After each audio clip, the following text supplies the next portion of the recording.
दोस्तों, हमारे शरीर के अंदर एक मन ही है जो बहुत पावरफुल होता है, बहुत ताकतवर होता है।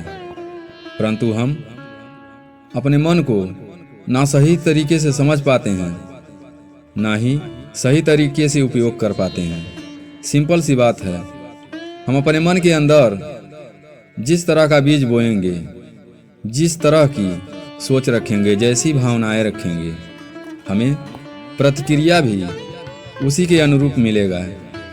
लेकिन यह सत्य है कि हमें अपने मन के अंदर ठीक तरीके से बीज बोना नहीं आता है। यही वजह है कि मन में हमेशा गंदे व अश्लील विचार आते रहते हैं। हमें मन में आ रहे गंदे व अश्लील विचारों को रोकने के लिए अपनी सोच को बदलना होगा। और अपने सोच को बदलना इतना आसान नहीं है। अगर अपने सोच को दृढ़ संकल्प के साथ एकाग्रचित होकर बदला जाए तो इतना कठिन भी नहीं है। दोस्तों, आज का वीडियो आपके लिए बहुत खास होने वाला है। आइए इसे बुद्ध कहानी के माध्यम से समझते हैं। कहानी शुरू करने से पहले हमारे चैनल को सब्सक्राइब करें और बेल आइकन दबाना ना भूलें। सब्सक्राइब करना बिल्कुल फ्री है, आपका पैसा नहीं लगेगा।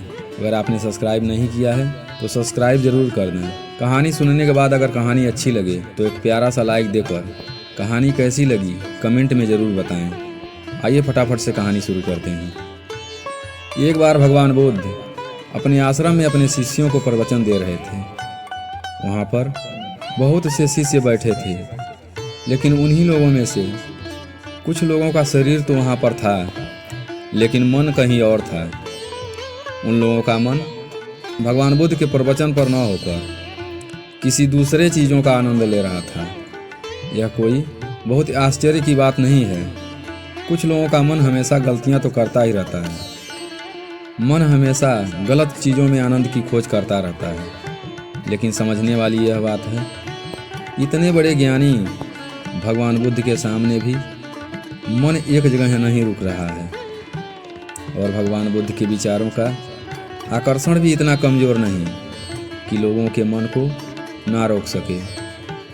जबकि भगवान बुद्ध की बातें इतना प्रभावशाली थीं कि बुरे से बुरे लोगों का मन कितना भी भटका हुआ क्यों ना हो, शांत हो ही जाता था। भगवान बुद्ध का एक भी शब्द अगर किसी के कानों में सही रूप से चला जाता था तो उसका बदलाव निश्चित था। इसमें जो नए शिष्य भगवान बुद्ध के प्रवचन सुन रहे थे, वे भगवान बुद्ध की प्रवचन पर ध्यान न देकर उनके मन में आ रहे गंदे विचारों के पीछे भाग रहे थे। परंतु भगवान बुद्ध की प्रवचन देने की जो कला थी वह बहुत ही अद्भुत थी। भगवान बुद्ध प्रवचन देते देते डायरेक्ट चुप हो जाते थे, और जो लोग भी गंदे विचार की भावनाओं में बह रहे थे उनको डायरेक्ट झटका लगता था कि आखिर अचानक भगवान बुद्ध चुप क्यों हो गए। और उन सभी लोगों का मन एकदम से भगवान बुद्ध की ओर मुड़ जाता था। फिर भगवान बुद्ध कहते, प्रिय बंधुओं, यह हमारा जीवन पारस पत्थर से भी ज़्यादा अनमोल है। हमारा जीवन वह बेशकीमती हीरा है जिसका कोई मोल नहीं। और यह बात हमें तभी समझ में आती है जब हमारे पास वक्त कम रहता है। इसलिए आप लोगों के मन में जो भी सवाल हैं वह अभी इसी वक्त पूछ लीजिए। क्या पता कि कल यह मौका मिले या ना मिले। इस पर एक शिष्य खड़ा होकर कहता है, हे तथागत, हमारे मन में एक प्रश्न है, परंतु मैं समझ नहीं पा रहा हूँ कि उस प्रश्न को मैं किस प्रकार आपसे पूछूं। भगवान बुद्ध ने कहा, तुम्हारे मन में जो भी प्रश्न है, जैसा भी है, तुम बिना संकोच किए पूछ सकते हो। वह भिक्षु कहता है, तथागत, मैं समझता था कि बौद्ध भिक्षु बनने के बाद हमारे मन से सभी अश्लील विचार खत्म हो जाएंगे, परंतु ऐसा नहीं हुआ। अभी भी मेरे मन में गंदे व अश्लील विचार आते रहते हैं। काम वासना में अभी भी हमारा मन उलझा रहता है।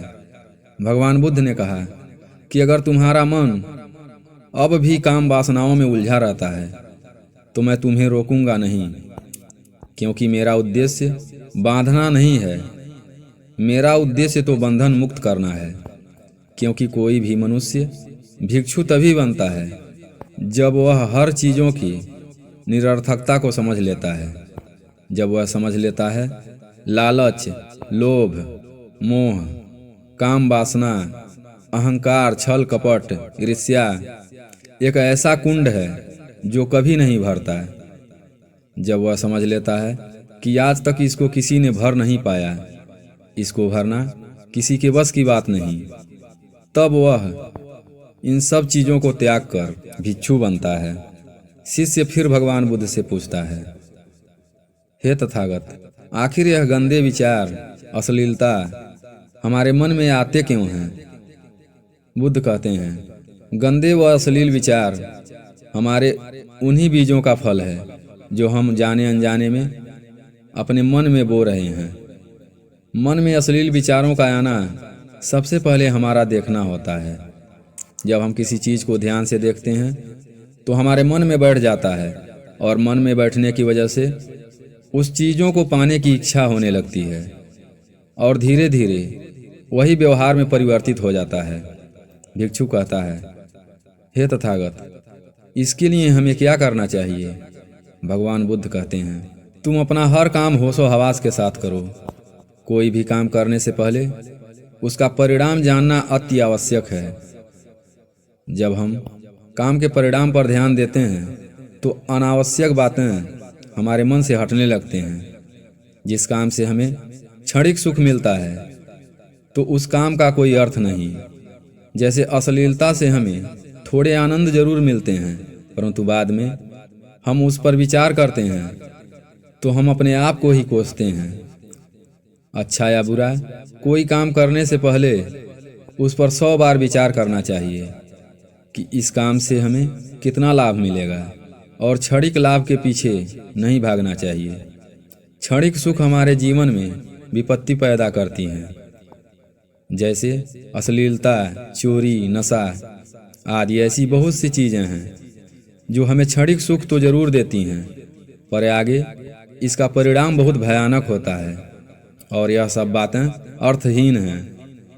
भगवान बुद्ध कहते हैं, अच्छा बोलना, अच्छा सुनना और अच्छा देखना, यही हमें अच्छे मार्ग पर ले जाते हैं। यह 5 इंद्रियां ही हमारे मन के द्वार हैं। इन्हीं 5 इंद्रियों के द्वारा अच्छी या बुरी बातें हमारे मन तक पहुंचती हैं।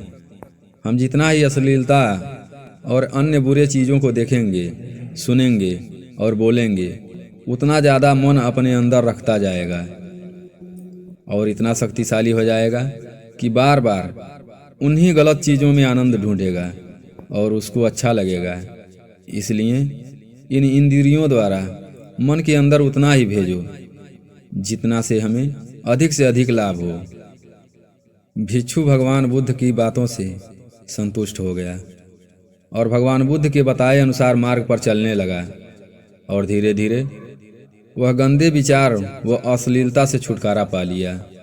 कहानी लास्ट तक सुनने के लिए धन्यवाद।